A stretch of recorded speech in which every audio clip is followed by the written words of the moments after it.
finally got to go in the woods. In the water.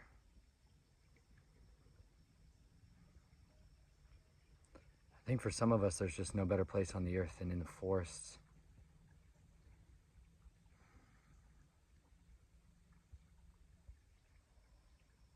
It's just quiet. I can still hear highway noise and birds and dogs and Great Pyrenees and cows lowing and lambs. But it's just me on a quest every time. Same thing. Find a tree. One tree. The boat arc. Okay. Because there's something about this tree. I don't know.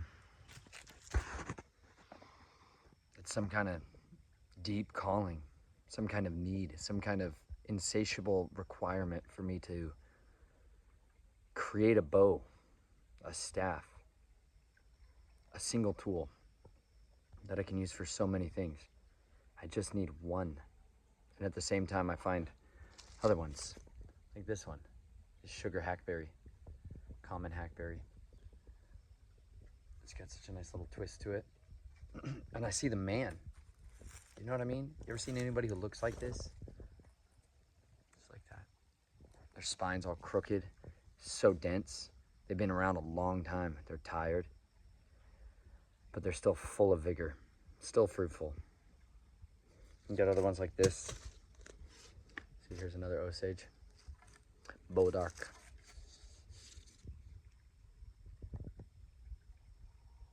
It looks so weathered and rotten, but inside it's as hard as iron still. Usable for so many things. You find stuff like this. Look at those teeth. I just love this stuff. You never know what you're gonna find. It's a walkabout, you know?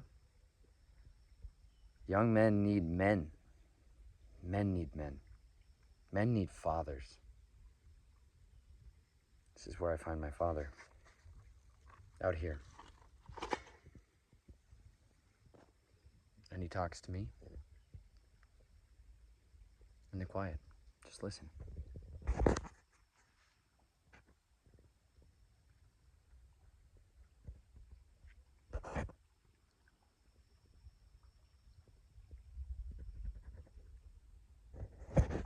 Sends a red cardinal perching a tree above me.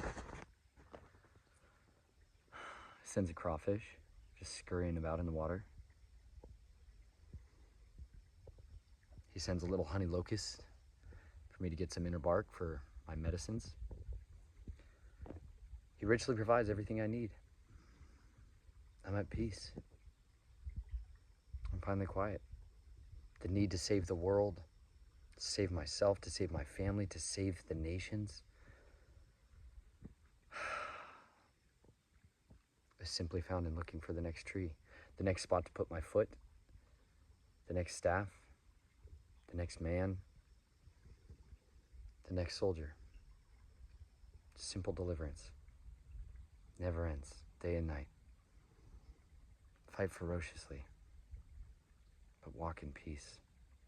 Blessed are the peacemakers, for they shall inherit the earth. Blessed are the poor in spirit. Blessed are those who mourn, for they shall be comforted. Blessed are you when persecute you and revile you, say all kinds of false things, wicked things, because of Yahweh, because of his name's sake. Bless and do not curse. He goes up into a mountain. Matthew 5, 6, and 7, they call it the Beatitudes. He goes into a mountain, stands at the entrance maybe of a cave, proclaims from there the words. The people gather around to hear it. They diligently listen. They sit down in green pastures.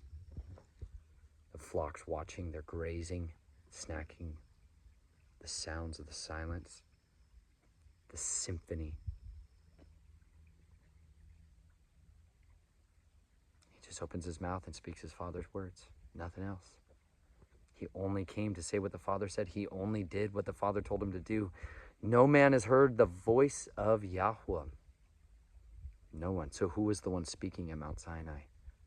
Was it not the Word? Was it not the Lamb who was slain before the foundations of the world? Was it not the Aleph and the Tav, the one whose hands wrestled from death, those keys that held us?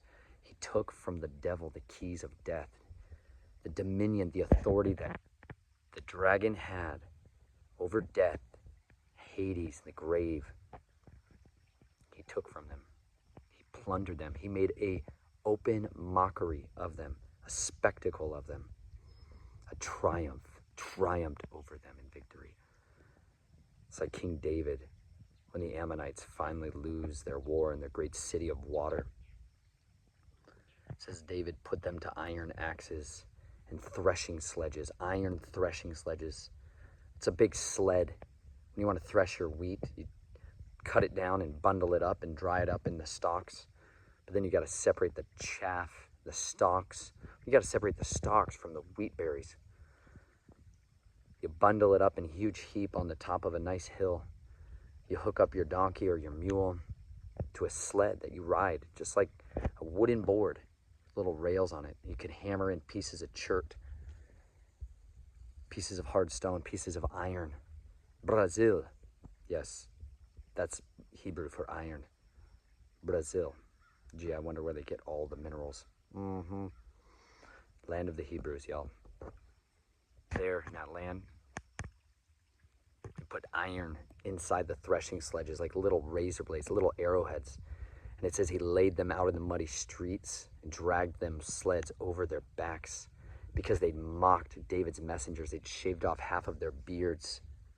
They'd torn down their garments, ripped their garments down to their butts. They made an open spectacle of David's messengers. It's as if they did it to David himself. That's an ambassador. When you do it unto the least of these children of Yahweh, you've done it unto him. That's why he says, be careful that you don't cause any harm to any of these little children, lest a millstone, a great stone of a talent's weight, be hung round your neck and be cast into the sea. Better that you be drowned in the sea than you cause any harm to them. He's going to open up his bowls of wrath. He is going to send down the millstones that he has stored up, a talent in weight, like 100-pound stones. You call them hailstones. They're the millstones that he took from the people as part of the curse. He's storing them up and waiting. The sound of the millstone will be heard again as it crushes the heads of our enemies. But he's not willing that any should perish, but that all should come to know him and be delivered by him. So turn to him while there is still time. Be quick to repent, to turn, to go back, to no longer walk the way you are. You don't need to be saying these words, I repent. You don't need to say after me. You don't need to follow these words. You just need to go and do no more. Turn around. A deaf man, a blind man, a mute man can repent. They can change their way. You simply, instead of going that way,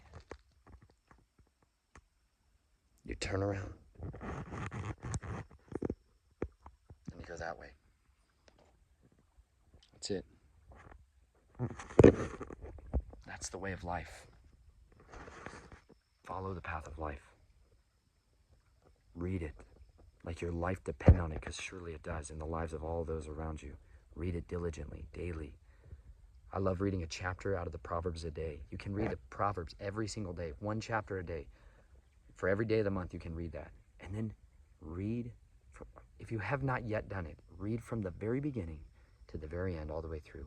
Then consider going back and piecing out portions of it. But until you've read it from beginning to end, how can you know what you know? How can you defend what you believe?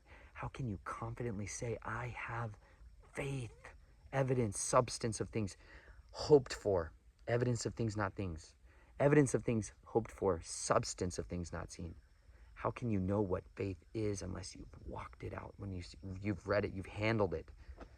Get to know it. Get intimate with it. I just cut this staff down today. It's dead. It's been dead for years and years and years. But you know what? Its fruitfulness is now here. I'm going to get to know it in a totally different way.